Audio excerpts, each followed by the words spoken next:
আসসালামু আলাইকুম। এক আপু কমেন্ট করছেন যে অ্যালোভেরা কিভাবে ব্যবহার করতে হবে? জি, অ্যালোভেরা আপনি ২ ভাবে ব্যবহার করতে পারেন। একটা হচ্ছে সরাসরি অ্যালোভেরাটা আপনি ব্যবহার করতে পারেন। আরেকটা হচ্ছে আপনার অ্যালোভেরার সাথে আরেকটা রেমেডি যোগ করে ব্যবহার করতে পারেন।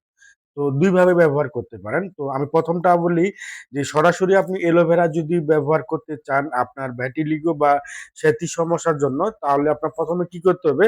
আপনার ভ্যাটিলিগোর যে ক্ষত স্থানগুলা আছে, এই ক্ষত স্থানগুলা আগে সুন্দর করে পরিষ্কার করে নিতে হবে আপনার। পরিষ্কার করে নেয় যে তাজা অ্যালোভেরার যে পাতাটা আছে, এই পাতাটা থেকে ভিতরে যে জেলটা আছে, এই জেলটা আপনি চামচ দিয়ে বের করে নিবেন।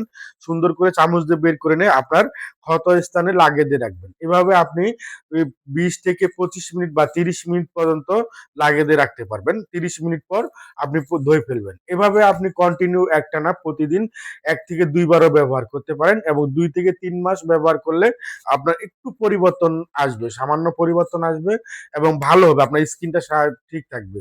তো আমি এখানটায় বারবার করে বলে রাখি যে সেতি বা ধবল রোগগুলা কিন্তু ডাইরেক্টলি কোনো রেমেডি দিয়ে অবশ্যই ভালো হওয়া সম্ভব না। অবশ্যই পাশাপাশি আপনার ট্রিটমেন্টে আসতে হবে। আর দ্বিতীয়ত হচ্ছে আপনার অ্যালোভেরা প্লাস হচ্ছে হলুদ। এখানে অ্যালোভেরা প্লাস হলুদটা আপনি কিভাবে ব্যবহার করতে পারেন? আপনি ১ চা চামচ অ্যালোভেরা নিবেন আর ১/২ চা চামচ হলুদের গুঁড়া নিবেন। সুন্দর করে হলুদের গুঁড়া এবং অ্যালোভেরার জেলটা আপনি একটা বাটির মধ্যে নিয়ে পেস্ট তৈরি করবেন। পেস্ট তৈরি করে আপনার যে ক্ষত স্থানগুলো আছে, এই ক্ষত স্থানগুলোর মধ্যে লাগিয়ে দিয়ে ১৫ থেকে ২০ মিনিট রাখবেন। প্রতিদিন দিনে ১ বার করে লাগাবেন যদি আপনি এই রেমেডিটা ইউজ করতে চান।